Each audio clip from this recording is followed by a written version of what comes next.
clase de Derecho Notarial 2.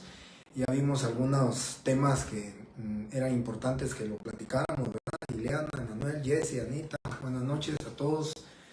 Quiero comentarles entonces que el día de hoy ya vamos a empezar a ver temas sobre el punto número 1 del programa, temas que son importantes, ¿verdad? Que conozcamos.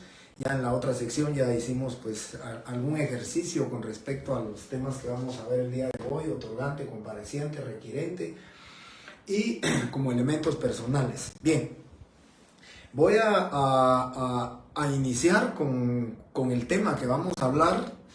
Voy a iniciar, como lo dije el día viernes, la mayoría de alumnos, estoy completamente seguro, la mayoría de alumnos que continuaron conmigo en la clase, que siguen en la clase, pues estoy seguro que conocen ya mi forma de trasladarles a ustedes mis conocimientos de derecho notarial, de entregarles a ustedes la clase.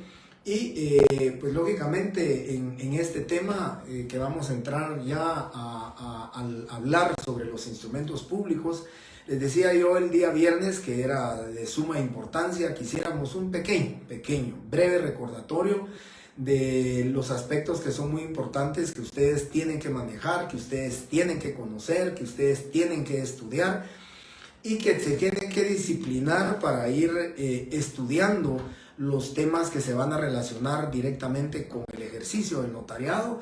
Y como les decía a ustedes, ¿verdad? El tema de que en su examen pues ya va a haber una parte práctica, va a haber una parte donde ustedes van a figurar como notarios, son ustedes los que van a faccionar el instrumento público, los que van a crear el instrumento público, como que estuvieran ustedes prácticamente solicitados o siendo solicitados por una persona o por un cliente, y ustedes serán los que van a faccionar el instrumento público. De esa cuenta, compañeros, al igual que inicié en la otra clase, necesito recordarles a ustedes, hacer un breve recordatorio, si ustedes quieren, sencillo, muy rápido, porque ustedes lo conocen. Seguro que los nuevos alumnos de esta sección, que vienen de otras secciones, también lo conocen, porque esto es básico, es elemental que nosotros lo conozcamos en los temas de Derecho Notarial 1 y por supuesto ahora que estamos ya viendo el tema de Derecho Notarial 2. Bien, instrumentos públicos.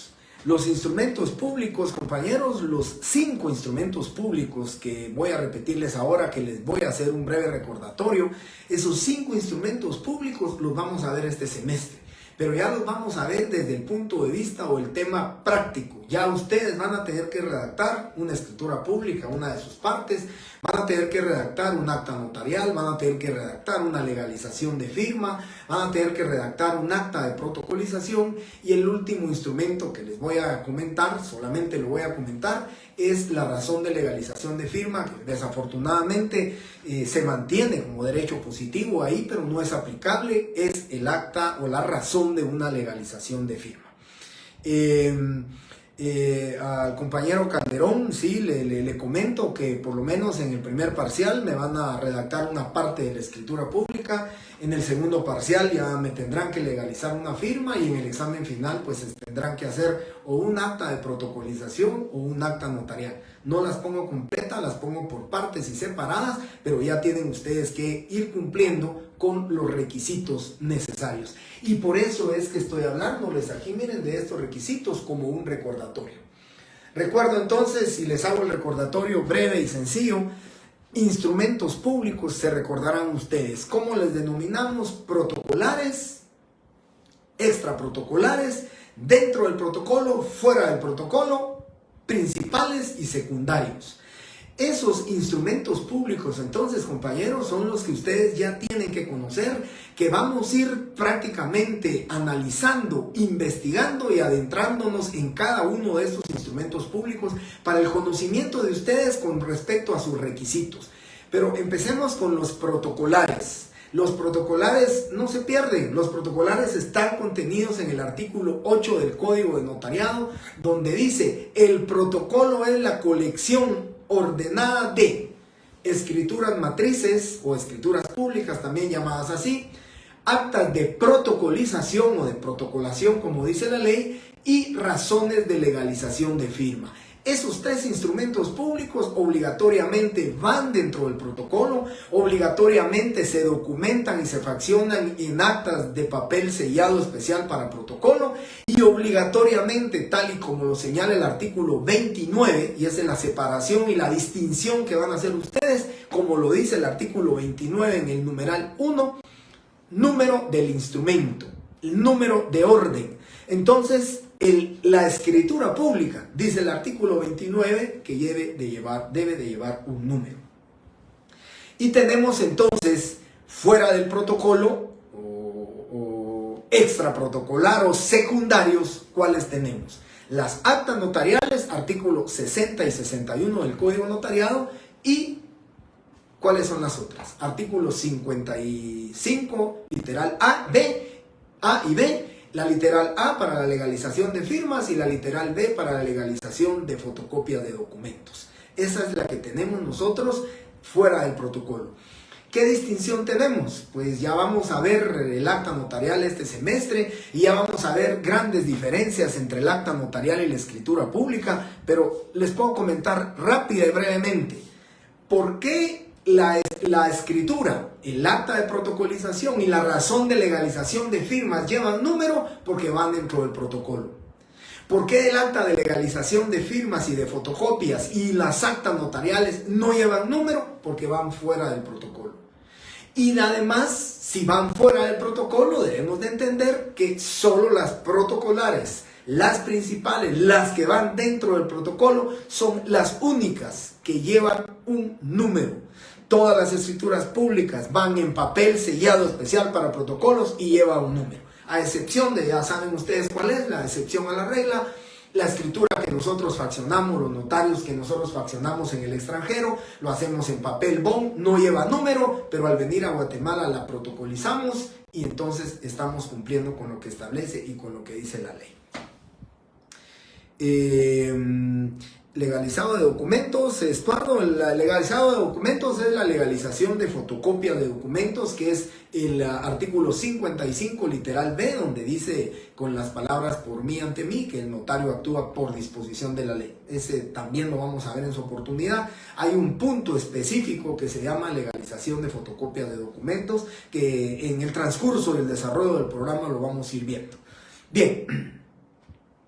Estuardo Quintanilla es el último mensaje. Entonces les estoy comentando qué estamos viendo. Bueno, instrumentos públicos, ya los dije. Entonces, artículo 8 están los protocolares, 60 y 61 el acta notarial, 55 literal A y 55 literal B, donde están las actas de legalización de firmas y legalización de fotocopias de documentos. Eso es la importancia de que ustedes conozcan esos 5 instrumentos públicos, que los vamos a conocer, los vamos a estudiar y los vamos a analizar con sus requisitos a cada uno de ellos. Y como estoy hablando de requisitos, si miran ustedes dentro del recuerdo, el recordatorio que es importante para esta clase que vamos a hablar, ese recordatorio, ¿cuál es? Los requisitos que no se les vaya a olvidar. ¿Qué requisitos tenemos? Esenciales, no esenciales y los generales. Los generales, yo les dije a ustedes y les repetí a ustedes, los generales se encuentran contenidos en el artículo 29. Ahí están todos los requisitos, ¿verdad? Generales. Y los vamos a dividir en esenciales y no esenciales a esos generales. Cuando hablamos de requisitos generales del instrumento público, es el cumplimiento de todos los numerales del 1 al 12 del artículo 29.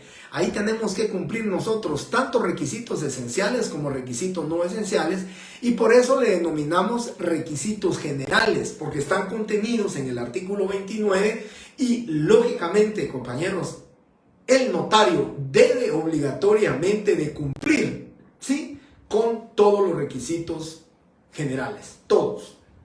No debemos de omitirlos. Pero ¿qué sucede entonces si omitimos requisitos esenciales y si omitimos requisitos no esenciales? ¿Cómo los vamos a diferenciar? Recordarán ustedes que en una clase hicimos el ejercicio del subrayado. Subrayamos en el artículo 29 todos aquellos artículos o requisitos que se repiten del artículo 31 y con eso podíamos hacer la separación entre lo que es el requisito esencial y lo que es el requisito no esencial. ¿Qué castigo, qué sanción, qué provoca la omisión de estos requisitos? Requisitos esenciales del instrumento público da como resultado la nulidad del instrumento público. ¿Sí? Artículo 32 del Código Notariado. Omitimos un requisito esencial, pues por supuesto, ¿verdad? Va a haber una sanción que en todo caso es la nulidad del instrumento público. Artículo 32. Y el artículo 31 nos señala, nos lista, ¿verdad? Nos enuncia cuáles son los requisitos esenciales del instrumento público.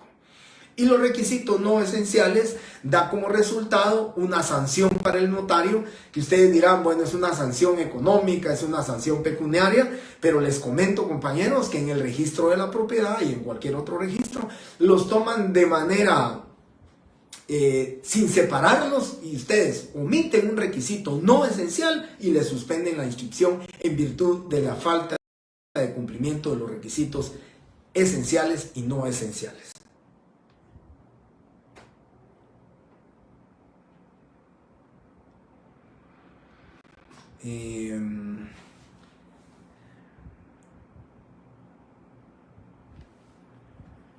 Bien, voy a ir por partes que se me había ido aquí está Francisco del Águila, pregunta cómo sería esa escritura en el extranjero. La escritura en el extranjero, compañeros, se lleva, bueno, regularmente pues ya se lleva lista la escritura o se lleva una USB, se imprime allá cuando la comparecencia de los otorgantes, se lleva la escritura en hoja de papel bond, tamaño oficio, ¿verdad?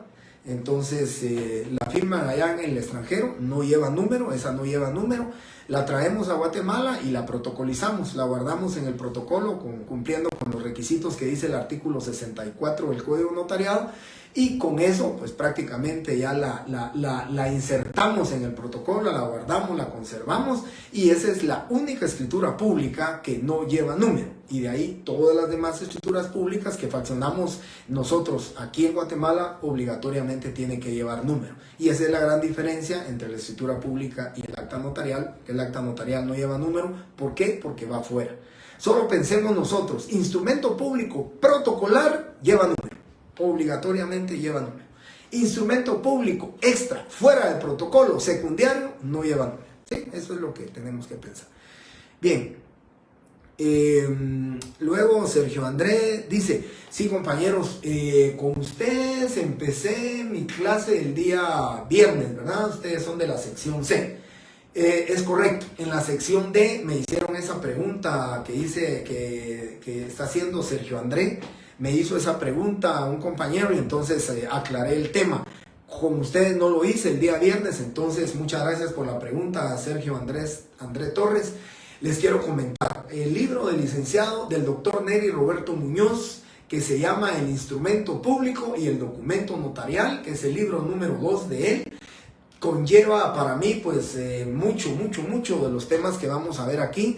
El tema nuestro ahora es bastante práctica y el libro del licenciado Muñoz también al final tiene muchos ejemplos y mucha práctica que ustedes van a desarrollar dentro del contenido de este programa número 2. También compañeros, les pido, les suplico que ya compren y que lo tengan pues a su disposición porque ya vamos a ir analizando y vamos a ir viendo estos temas.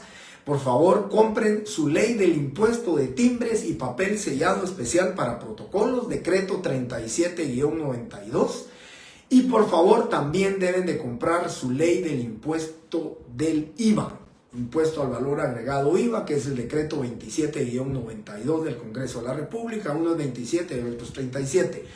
Esos dos cuerpos legales, esos dos cuerpos de leyes fiscales, las necesito compañeros, porque recuérdense que ya vamos a ver en el punto número 3 del programa formas de reproducir la escritura pública.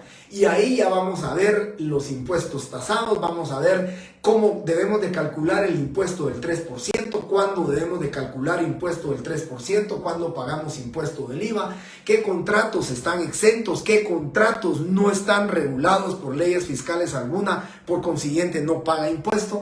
Todo eso lo vamos a ver y lo vamos a desarrollar en la clase, pero sí necesito que tengan esas leyes. Así que si pudieran tenerla para el día viernes, pues qué bien, pero si no, por lo menos para la otra semana que ya lo pudieran tener, porque el tema número 3 del programa se llama formas de reproducir los instrumentos públicos. Hablamos de testimonio y de testimonio especial, ¿sí? Por eso sí es muy importante. Así que muchas gracias, Sergio, por la pregunta, le agradezco y está la respuesta.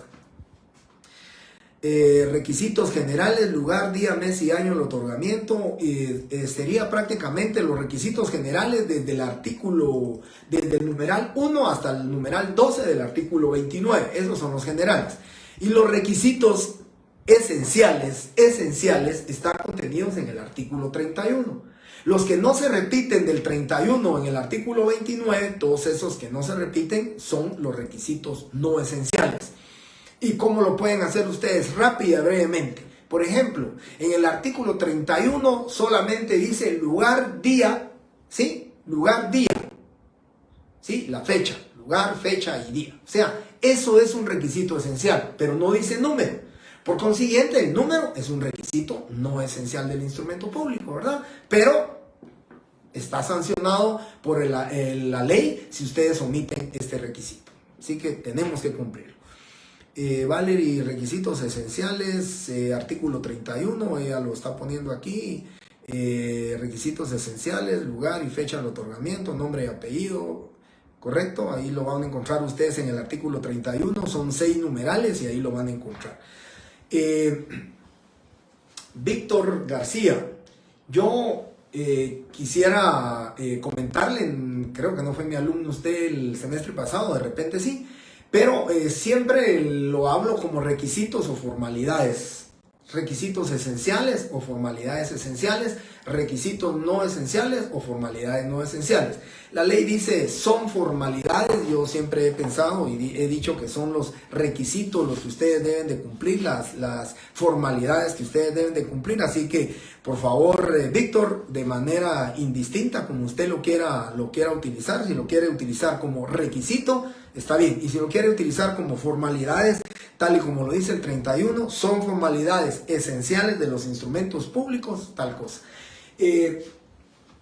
En el registro de la propiedad, la mayoría de los operadores lo utiliza como requisitos.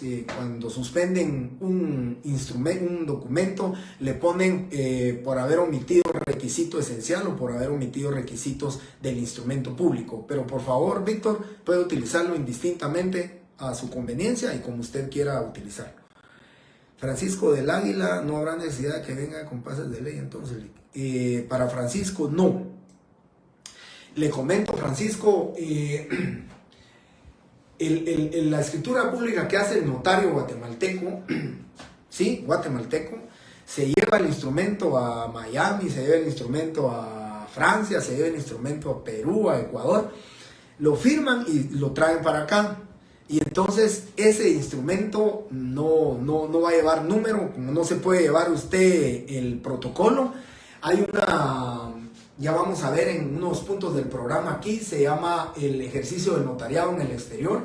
Nosotros los notarios tenemos, nos asiste ese derecho, ese principio de la extraterritorialidad de la función notarial, que está contenido en unos artículos de la ley del organismo judicial. Ahí se encuentra regulado qué es lo que nosotros podemos hacer. Y uno de lo interesante es que nosotros no tenemos que cumplir con los pases de ley porque somos notarios guatemaltecos que ejercemos en el exterior. De esa cuenta, la mayoría de notarios que viven en el extranjero hacen sus escrituras públicas, se las mandan con el compareciente, el requirente, el solicitante, la protocolizan aquí y produce todos los efectos correspondientes de una escritura pública. El libro del licenciado Neri Muñoz lo pueden encontrar en la librería jurídica, ahí en la Séptima Avenida, es Séptima Avenida y 21 Calle, ahí cerca ahí es donde yo lo he visto, librería jurídica. Anteriormente pues lo vendían bueno, ustedes ya no lo vieron, pero anteriormente lo vendían ahí todos los libros de la entrada de la universidad, ahí estaban de venta eso. Pero creo que en la librería jurídica lo pueden encontrar y pues algunas otras librerías como el Tecolote o librerías jurídicas, ahí encuentran el libro del licenciado, del doctor Neri Roberto Muñoz. El libro se llama El instrumento público y el documento notarial. Es digamos, el libro número 2 de él. Muchas gracias, Tatiana. Dice que en librería Fénix o librería jurídica, ¿verdad? Ahí lo pueden encontrar.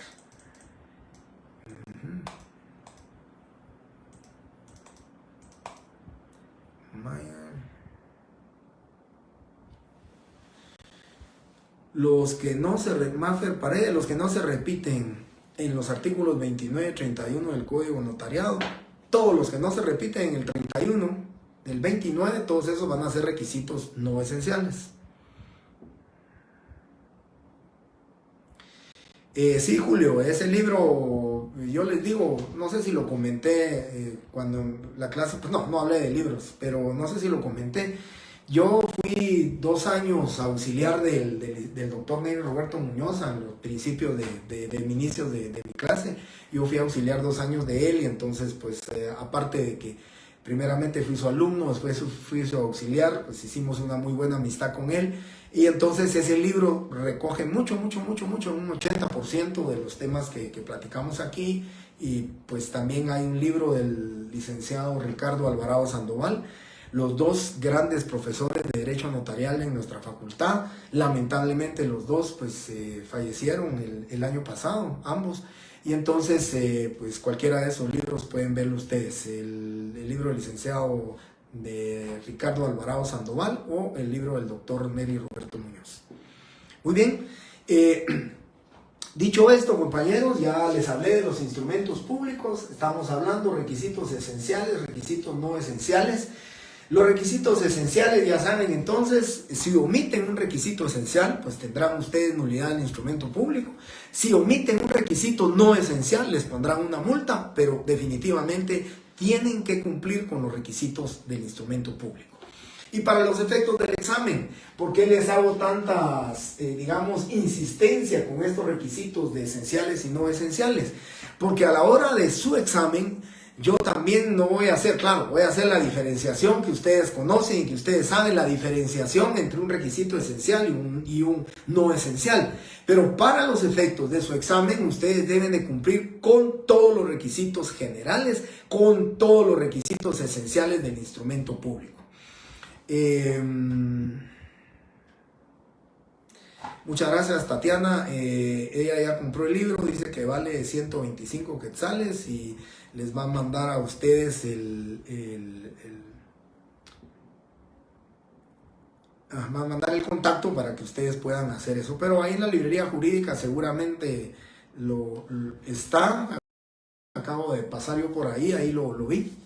Fui a emplasticar que ahí es donde emplastican ahí fui a emplasticar mi tarjeta de circulación mi calcomanía, y entonces pasé a la librería a ver un par de libros por ahí, y ahí vi el libro del doctor Neri Muñoz.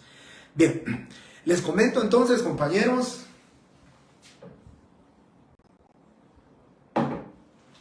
para su examen, pues yo lo que voy a calificar es que ustedes, como van a figurar como notarios, lo que voy a calificar seguramente es la obligación que tienen ustedes de cumplir con todos sus requisitos esenciales y no esenciales, ¿sí? Eso lo van a tener que cumplir. Yo voy a determinar al momento de calificar, que soy el que voy a calificar, que ustedes hayan cumplido en la escritura pública que les ponga a hacer, o en el acta notarial, o en el acta de legalización, que ustedes hayan cumplido con los requisitos esenciales y no esenciales del instrumento público. Decía la otra sección, por ejemplo, en el tema de los requisitos no esenciales. Si ustedes ven, es requisito esencial el nombre y apellido o apellido de los otorgantes.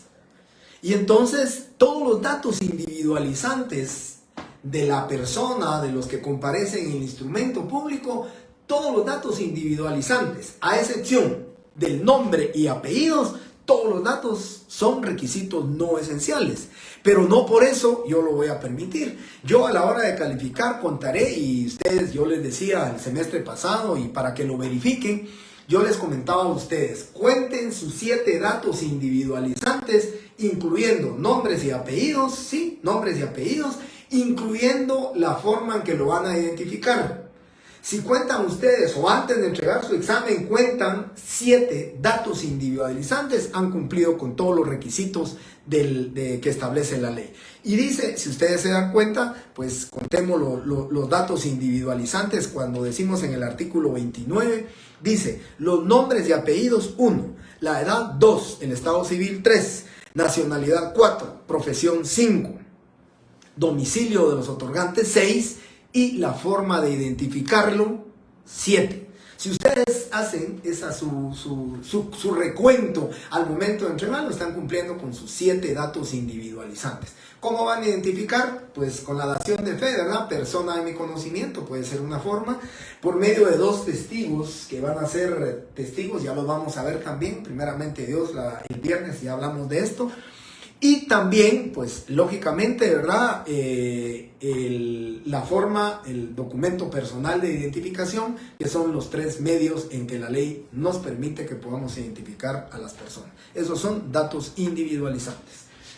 Y entonces ahora que ya les platiqué de este recordatorio, si ustedes quieren un recordatorio de 20, 25 minutos, pero necesitaba que ustedes estén pendientes en el estudio, pendientes en su análisis de los requisitos, tanto esenciales como no esenciales del instrumento público, para que ustedes puedan cumplir con ello, ¿verdad? Y pues los generales, que ya la compañera ahí lo comentó, que es el artículo 29 del numeral 1 al numeral 12. Bien.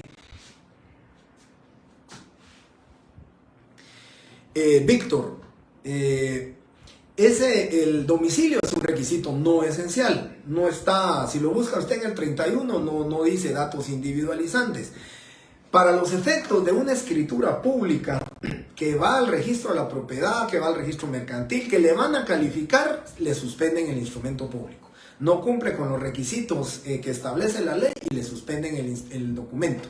Tiene que ampliar usted esa escritura pública para hacer constar que por un error, ¿sí?, o por una omisión, ¿sí?, no consignó el domicilio del compareciente y lo hace constar. Pero esa es la forma de resolver la omisión de un requisito no esencial del instrumento. Ahora, si la pregunta es para los efectos del examen, pues definitivamente, si no están los 7 datos individualizantes de la persona, sobre 10 puntos, pues mínimo, por falta del domicilio, mínimo estaría quitándoles 3 puntos en el momento de la calificación total, ¿verdad? Porque no califico de 0 a 10, sino que, perdón, califico de 0 a 10, pueden ser 2 puntos, 3 puntos, pero si omiten un requisito esencial o no esencial, pues definitivamente se penalizará, ¿verdad?, la omisión de estos. Marvin, es correcto, omitan ustedes, por ejemplo, en un mandato la nacionalidad del compareciente y se lo suspenden, ¿verdad? Le solicitan que haga una escritura de ampliación para que haga constar cuál es la nacionalidad de la persona. O si usted omite, por ejemplo, la profesión, también tiene que ir la profesión de la persona, ¿verdad? La edad, si omitió la edad, tiene que hacer una escritura de ampliación para enmendar esa omisión de un requisito no esencial del instrumento público. Pero sí es importante, compañeros, que por eso les decía a ustedes, como me preguntaba Víctor, si quieren formalidades esenciales o si quieren requisitos. Lo que no pueden omitir ni pueden obviar ustedes son formalidades o requisitos esenciales y no esenciales del instrumento público. Es correcto, Andrés, es correcto. A la hora del examen, ya les dije, ¿verdad? A la hora del examen ustedes van a ser los notarios. Y los notarios tenemos que cumplir con todos los requisitos, ¿verdad? Yo siempre les digo a las compañeras, las procuradoras que están en la empresa, siempre les digo, miren, verifiquen, cuando terminen de escriturar, verifiquen los 7 datos individualizantes. Yo les comento Les comento, afortunadamente, pues ya el sistema de cómputo que se tiene en la empresa, pues los datos individualizantes se los va pidiendo de una vez el sistema y luego pues ya configura la escritura y se puede imprimir. Entonces la omisión de los datos individualizantes solamente les pido yo a ellos cuando no son en línea las escrituras, porque cuando van en líneas no le deja pasar, no deja imprimir si se pasó un campo, por ejemplo, se pasó el domicilio, no le puso el domicilio, entonces la misma máquina no le deja imprimir. Pero cuando ese no se hace por el sistema, digamos, en línea de la escritura pública, siempre les pido a las procuradoras que lo que tienen que hacer es, al terminar y antes de que firme el otorgante, que le cuenten sus 7 datos individualizantes para que no tengamos problemas con la suspensión de eso, ¿verdad?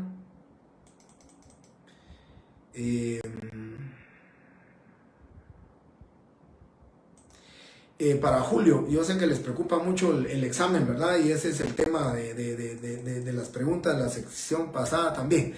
Mire, Julio, definitivamente ustedes van a ser los notarios, ¿verdad? Y yo lo que tengo que establecer es que ustedes hayan cumplido los requisitos que dice la ley.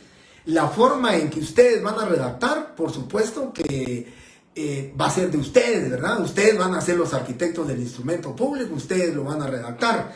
Una redacción ilógica que no tiene nada que ver con el contrato, pues por supuesto yo tendría que sancionarlos con la penalización de puntos. Pero de ahí, en el tema de la redacción, sí va a quedar por cuenta de ustedes, ¿verdad? Yo no me puedo meter a la redacción. Lo que yo voy a analizar y lo que voy a examinar y lo que voy a calificar es que ustedes cumplieron con sus requisitos. Pusieron nombre, edad, estado civil, cumplieron con todo eso. Ya les voy a explicar qué requisitos también vamos a ver, porque se tiene que calificar la representación legal que tuvieron a la vista. Esas son las cosas, las formalidades son las que yo tengo que calificar. Ahora, su redacción no, ¿verdad? Mi cabeza piensa diferente a la de ustedes es diferente pensamiento, diferente redacción. Así que en el código notariado o en el tema de derecho notarial también digo yo, el orden de los factores no va a alterar el resultado, ¿verdad? Antes algunos compañeros me dicen que ellos escriben de conformidad con las siguientes cláusulas. Y yo puedo poner de conformidad con las cláusulas que siguen o con las cláusulas siguientes. Eso no va a afectar. O que pongamos primero la edad y después pongamos el estado civil de la persona, tampoco, ¿verdad? Lo importante es que se cumplan con los 7 requisitos o 7 formalidades que son sus datos individualizantes. Con ello es suficiente.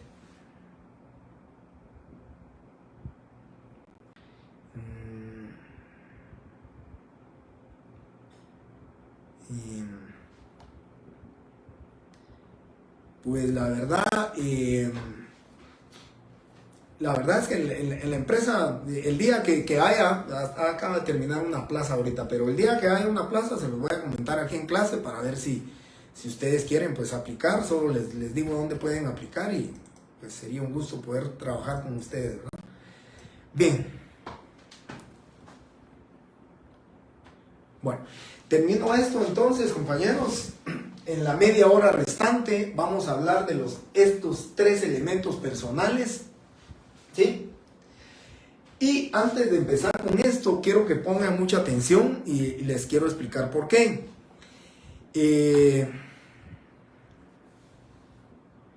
No, Marlon, les decía a ustedes, los datos individualizantes los pueden poner.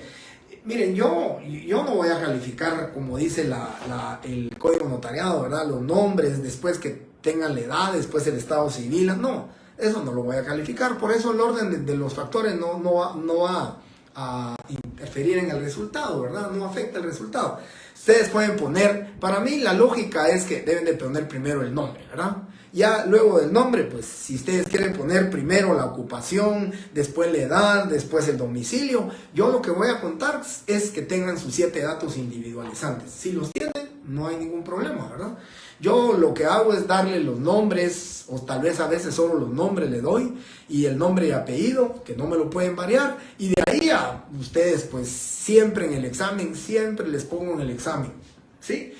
Para los efectos del fraccionamiento o para los efectos de la realización de su examen, por favor, todos aquellos datos que sean necesarios para elaborar su prueba, apórtelos. Apórtelos significa invéntenlos ustedes. Yo solo les doy el nombre de los otorgantes y ustedes se inventarán el estado civil, se inventarán lo que ustedes quieran, ¿verdad? Eso no hay problema. Y les digo, a veces hasta que ni siquiera les digo yo y eso les digo yo, ¿verdad, compañeros? También que parezca un poco lógico, ¿verdad?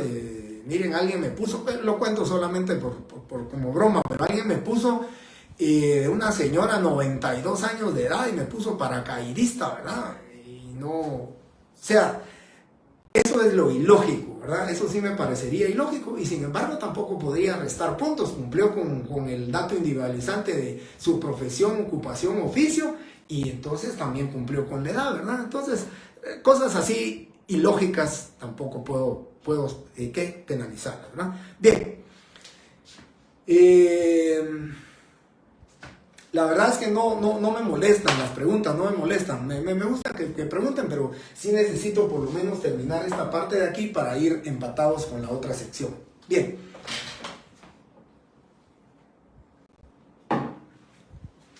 De los elementos personales del instrumento público, o de los instrumentos públicos, quiero que pongan mucha atención porque decía en la otra clase, y en la otra clase hubo bastante pregunta al respecto y se los explico. De los elementos personales del instrumento público vamos a hablar de otorgantes, comparecientes y requirentes. Decía en la otra sección, y escúchenme esto, porque aquí es donde quiero que pongan mucha atención. La línea divisoria, la línea de diferencia, la línea de distinción entre lo que es otorgante y compareciente es demasiado delgada, casi no se puede percibir, o si ustedes quieren es como invisible. Me van a preguntar mucho, bueno, entonces, ¿quién es otorgante y quién es compareciente? Y les voy a explicar.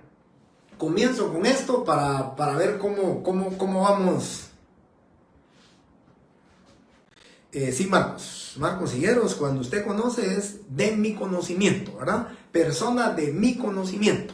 Lo que yo siempre les he dicho a ustedes, que por supuesto no les voy a bajar puntos, pero no es correcto. Han visto ustedes notarios que ponen persona de mi anterior conocimiento.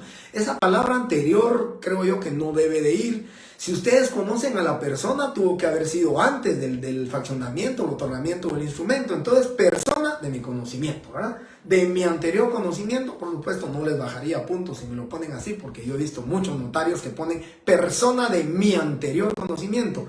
Pero cae de su peso que si yo conozco a Carlos Estuardo Jiménez Valdés, pues es persona de mi anterior conocimiento. Lo tuve que haber conocido antes del otorgamiento del instrumento. En ese momento no me puedo atrever, no lo haría de decir, hoy lo conocí y voy a decir que es persona de mi conocimiento. Es una responsabilidad muy alta para el notario decir persona de mi conocimiento y no está seguro si es él, ¿verdad? Bueno, entonces les decía, empiezo con otorgante, compareciente, esa línea, digamos, de la distinción, y empiezo con lo siguiente. También dentro de los elementos personales les decía yo allá que me gusta hablar de la parte. La misma ley, el código notariado dice cada parte, dice al final o grupo o conjunto de personas. Entonces, si ustedes se dan cuenta en las escrituras públicas dicen por una parte comparecen tal y tal. Y por la otra parte, porque la parte es la persona o una persona o el conjunto de personas o el grupo de personas que ejercen o ejercitan un mismo derecho, ¿verdad? Y eso lo dice el código notariado, ya lo vamos a ver adelantito. Entonces, esto es lo de parte, es un elemento personal, la parte, que la compone una, dos o tres personas, son tres vendedores, son dos compradores y estamos hablando, comparecen por una parte y por la otra parte. Entonces, otorgante, por favor, si ustedes quisieran apuntar, otorgante es toda aquella persona que por su firma se está obligando en el negocio jurídico, en esa relación contractual que se está documentando en una escritura pública. Todo otorgante es quien se obliga en el instrumento público, ¿sí? Está, además de estar adquiriendo derechos, está contrayendo obligaciones. Y pensemos, si hablamos de parte, la parte vendedora por una parte y la parte vendedora por la otra, compradora por la otra. La parte vendedora se obliga ¿a qué? A entregar la cosa. Y la parte compradora se obliga a pagar el precio de la cosa. Y eso lo dice el Código Civil. Entonces, ¿qué es lo que está pasando aquí? Que tanto cualquier otorgante que firma por solo su firma en el instrumento público, cumpliendo con lo que dice el artículo 31, firma de todos los que intervienen en el acto de contrato, intervienen. Pero aquí es otorgante. Todos los que firman el instrumento público, pero se obligan por el otorgamiento del instrumento público, aquí le llamamos nosotros otorgante. ¿Quién se obliga? Todo aquel que se obliga es un otorgante en el instrumento público. Pero aquí viene la cuestión que me es un tanto difícil explicarles a ustedes, pero creo que con mi explicación van a entender esa leve diferencia que vamos a encontrar entre otorgante y compareciente. Y luego, el compareciente es todo aquel que interviene en el acto contrato.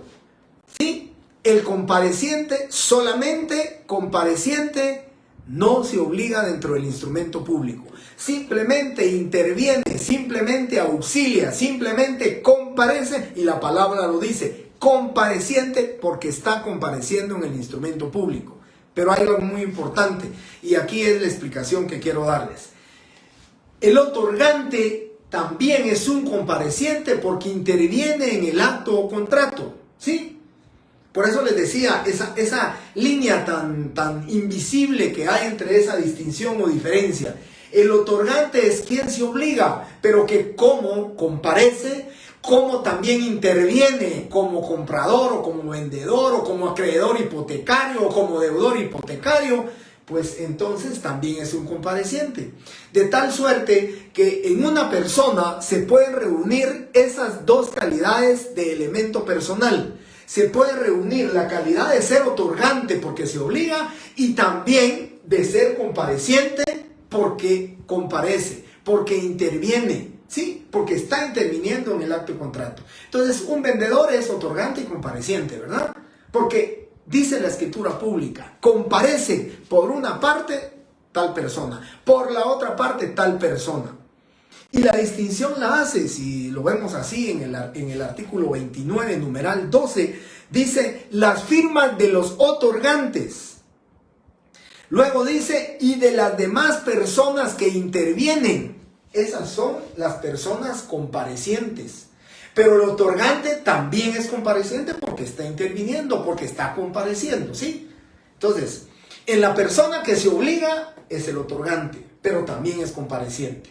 Ahora, un compareciente, solo interviniente, solo porque intervenga, él no es otorgante, porque él no se obliga dentro del instrumento público, ¿sí? Yo como notario soy interviniente. Yo como notario intervengo en el instrumento público porque yo lo facciono, yo lo documento, pero no me obligo desde el punto de vista contractual. Por favor, como notario. No me obligo como desde el punto de vista negocial o contractual.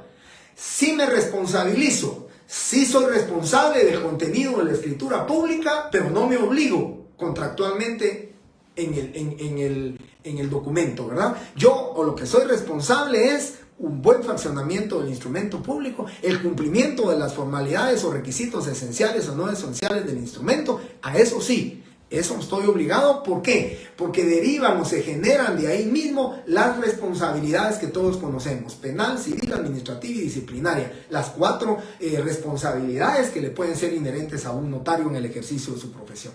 Por eso les digo, el notario es compareciente, interviene en el acto, pero no es otorgante, porque no se obliga contractualmente hablando en el fraccionamiento del instrumento. Vamos a ver.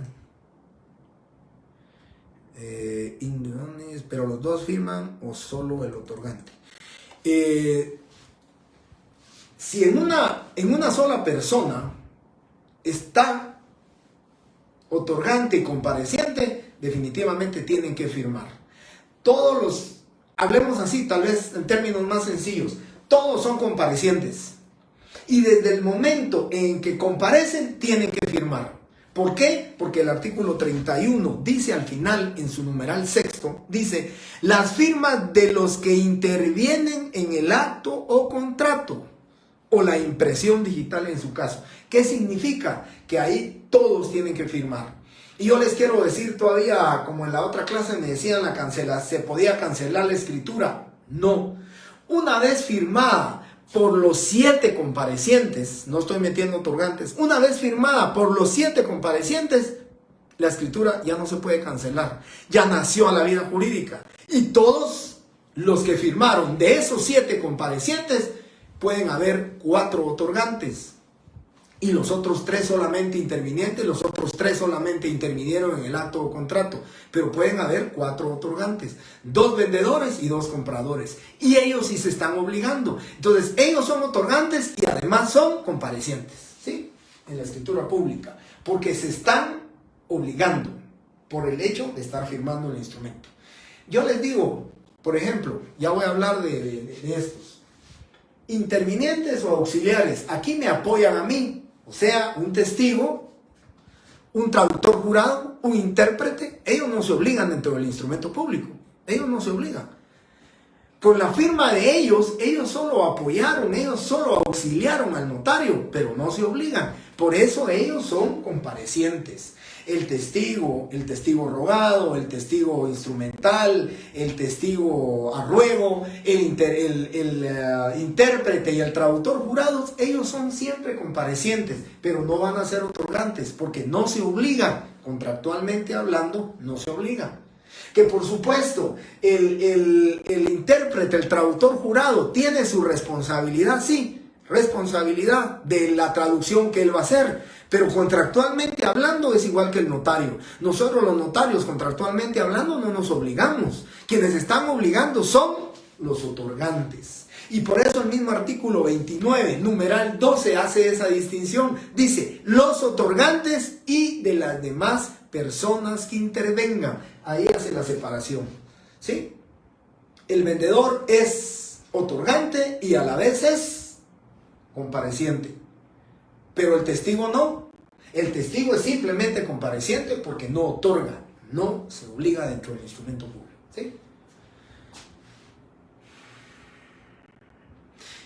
Sí, Haroldo, yo creo que en extremo me pasé, ¿verdad? De los comparecientes, pero cuando dije 7, regularmente, compañeros, regularmente son 2, digamos una parte, 2 vendedores y 2 compradores, pero tal vez les puedo mencionar, yo sí tuve una escritura pública donde luego de una mortual, de un proceso sucesorio intestado, fueron declarados herederos a intestato, fueron declarados 8 hermanos y los 8 eran propietarios del inmueble. Luego de haber terminado esto, vendieron el inmueble, lo vendieron para poder separar o dividir ellos económicamente o dinerariamente hablando. Entonces comparecieron los 8, ¿verdad? Por una parte, y ahí estaban los 8 hermanos, comparecieron, y por la otra era una sola señora la que les compró el inmueble a ellos. Entonces eran 9 comparecientes y 9 otorgantes. Eran 8 otorgantes como vendedores y era una otorgante como compradora. Y ahí está el ejemplo. Ellos, los 9, ¿sí? Los 8 hermanos y la compradora, ellos eran otorgantes y comparecientes a la vez. Muy bien.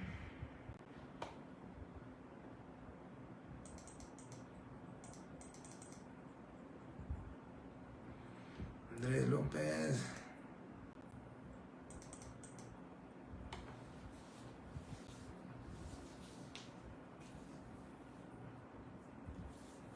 Sí, Andrés, fíjese que la pregunta que usted me está haciendo la iba a referir un poquito más adelante porque sí lo comenté en la otra sección. Usted se fue para lo del acta notarial y el acta notarial, ya lo voy a explicar ahorita mismo lo explico.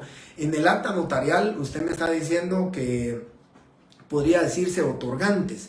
En el acta notarial, definitivamente, la diferencia es que en el acta notarial el elemento personal es los requirentes. porque en el acta notarial no puede constituirse un negocio jurídico. El acta notarial, de acuerdo a lo que dice la ley, de acuerdo a lo que establece la ley, no puede tener negocios jurídicos, ¿sí?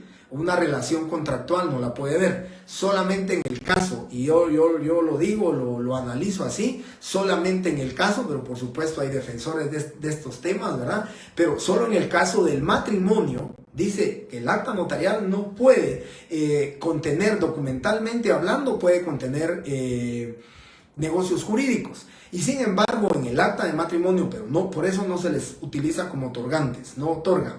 Porque la ley dice que en el acta notarial también se pueden celebrar las capitulaciones matrimoniales. Y de esa cuenta, piensen ustedes que los contrayentes, el hombre y la mujer que están celebrando o que están contrayendo matrimonio, ellos están en el acta notarial, ellos están fijando, ellos están adoptando como régimen económico para su matrimonio. Está hablando régimen económico. Están celebrando una relación contractual. Hay un negocio entre ellos. ¿De qué? De que al momento de su separación o al momento de un divorcio, cómo van a disponer de los bienes que entran dentro de lo que es los bienes familiares, ¿verdad? El patrimonio familiar. Por eso, digamos, era la distinción que yo le quería hacer. En el acta notarial, el elemento personal o el que ustedes van a utilizar es el requirente, ¿sí? Y posiblemente, si quieren utilizar también la palabra compareciente, continúa manifestando los comparecientes como elemento personal en un acta notarial, o continúan manifestando los contrayentes, o continúan manifestando los requirentes, porque son los que requirieron al notario. Entonces, la diferencia es que en el acta notarial no puede hablar usted de un elemento personal denominado otorgante, porque no hay otorgantes, no hay una relación contractual, y en el acta notarial puede utilizar indistintamente compareciente o requirente, ¿sí? Y en la escritura pública puede utilizarlo indistintamente otorgante y compareciente. Usted dice el otorgante, o también a este mismo vendedor usted le puede decir continúa manifestando el compareciente, ¿sí? Porque en él, ¿sí? Se conjuntan estos dos elementos personales, el otorgante y el compareciente, ¿sí?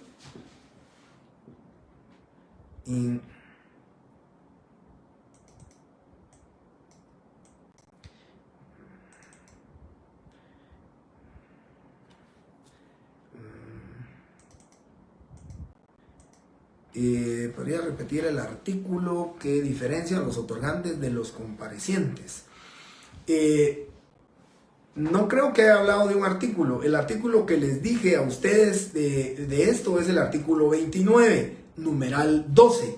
Dice la firma de los otorgantes y de las demás personas que intervengan. Quiere decir que ahí sí está haciendo una separación este artículo 29, numeral 12, donde dice los otorgantes de las demás personas y las demás personas que intervienen en el acto contrato. Entonces sí hace una separación, hace una distinción entre lo que es otorgante y lo que van a ser los comparecientes, que solamente intervienen en el acto o contrato. Artículo 29, numeral 12. Eso es para Diego Barales.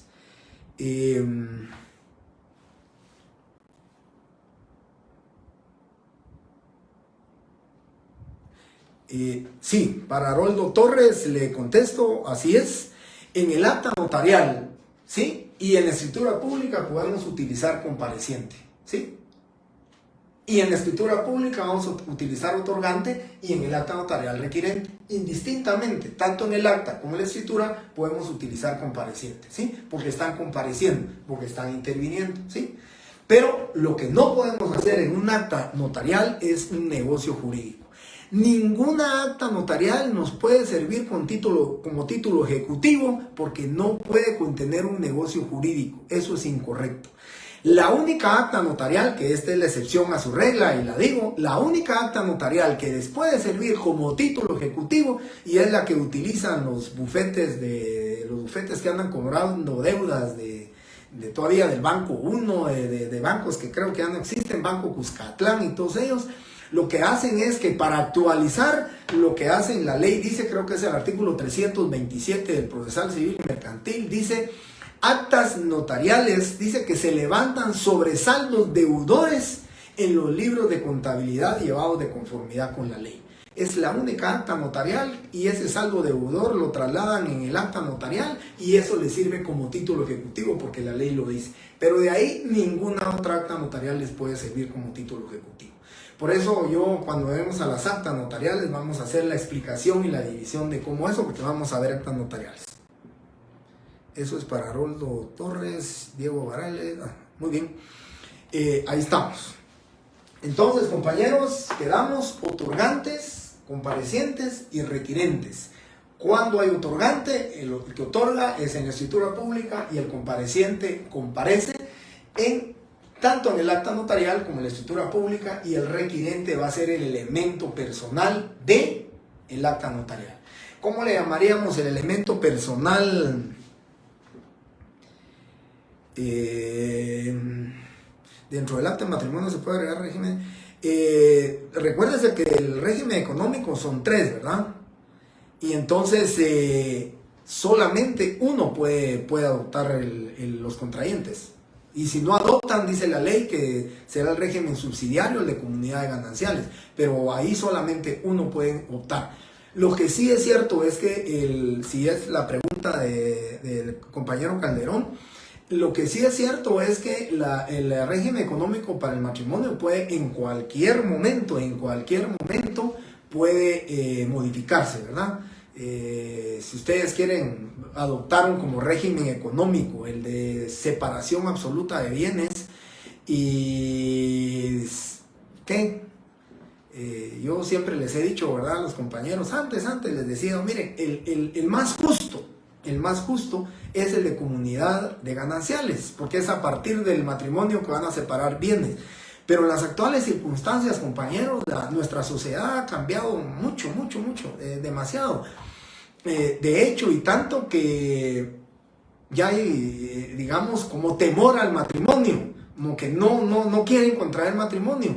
Entonces yo a veces les digo a los contrayentes cuando me solicitan, yo siempre les digo, miren, inicien con separación absoluta de bienes.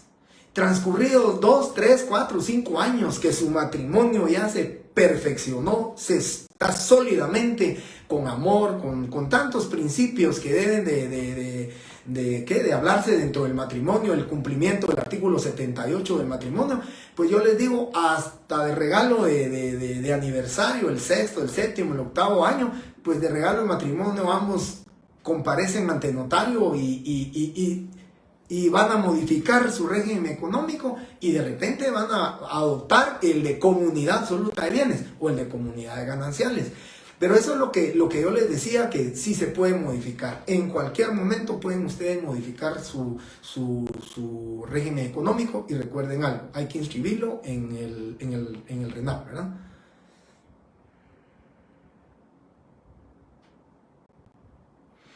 Sí, afortunadamente aquí, afortunadamente, ¿verdad?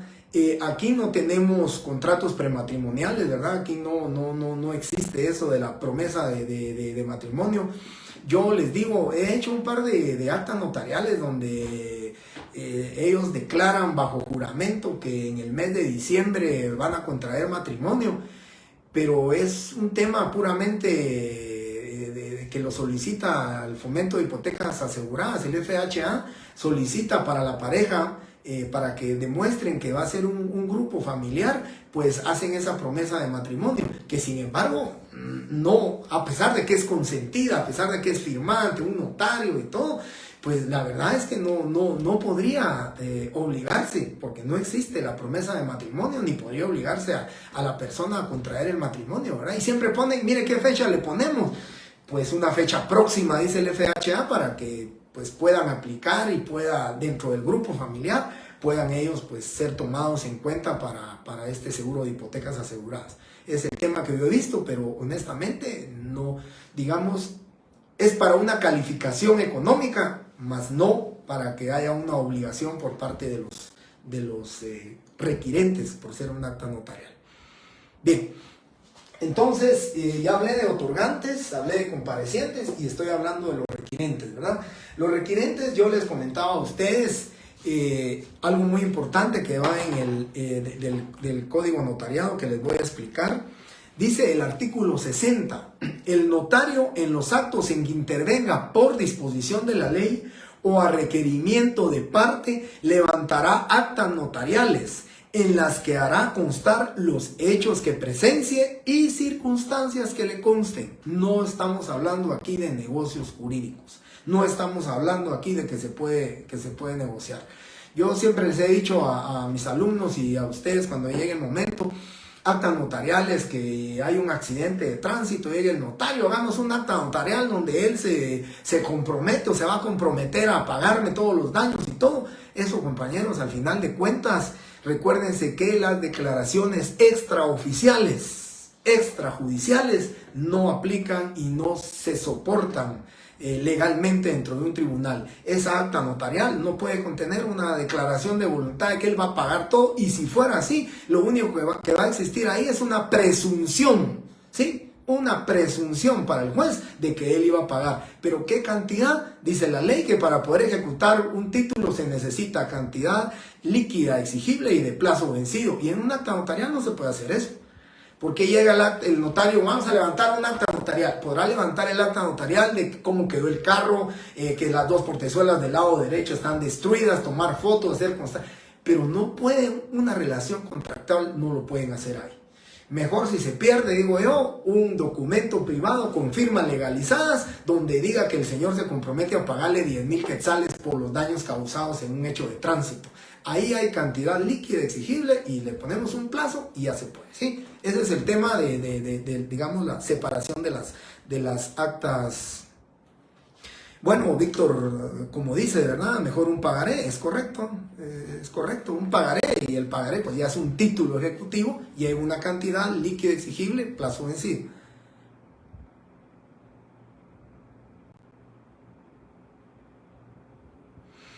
Sí, Fernanda, eso es lo que usted está diciendo, es lo correcto, ¿verdad? Así dice, le entregan el inmueble, ustedes pues continúan viviendo unidos de hecho, no legalmente, sino que solo como unidos de hecho, ¿verdad? De que compran su bien inmueble, compran la casa y le van a pagar al FHA, ¿verdad? Y siempre ustedes están cumpliendo. No los pueden obligar a que contraigan matrimonio, ¿verdad? Eso más que todo siento yo que es como una obligación contable para el FHA, ¿verdad? De que demuestren que es fomento de hipotecas aseguradas, que si ustedes miran dentro de las finalidades que tiene el FHA es promover la vivienda, más que todo a personas, digamos, que se involucren con una estabilidad social, digamos, ¿verdad? Eso es lo que persigue. Entonces, lo que buscan, lo que van en búsqueda es de que sea una pareja, que sea un matrimonio, y que por eso se está cumpliendo en función social con lo que es el otorgamiento de un contrato de compraventa con garantía hipotecaria y con ese resguardo de asegurabilidad que da el FHA para los efectos de garantizar la compraventa.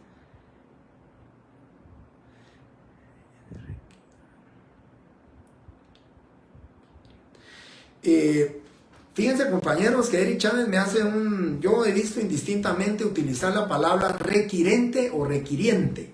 Entonces lo pueden utilizar indistintamente, no hay como elemento personal, requirente o requiriente, pues lo pueden utilizar indistintamente. Yo he visto en varios notarios y varios actas notariales donde dice el tema de manera indistinta. Bien. Me quedo aquí, termino con lo que terminé en la otra clase, comenzamos con ustedes, ustedes son la sección C, me toca con ustedes el día viernes a las 6:45 de la tarde y empezamos con los intervinientes o auxiliares del notario. Por favor, les suplico si ya pueden comprar su ley del impuesto del timbre y su ley del IVA para los efectos ya de nuestra clase. Bueno, les agradezco mucho, compañeros, por su atención. Se nos pasó muy rápido la clase. Creo que cuando hay preguntas y respuestas y todo esto, pues me motiva a mí, me motiva con ustedes ver que hay 174 alumnos conectados. También eso me motiva mucho. El año pasado, recordarán ustedes, terminamos más o menos como 70 alumnos conectados al final del semestre. pero miren, es una fortuna tener ya bastantes alumnos, que podamos pasar la barrera de los 150 alumnos. Eso me motiva mucho. Muchísimas gracias, compañeros, les agradezco mucho. Feliz noche.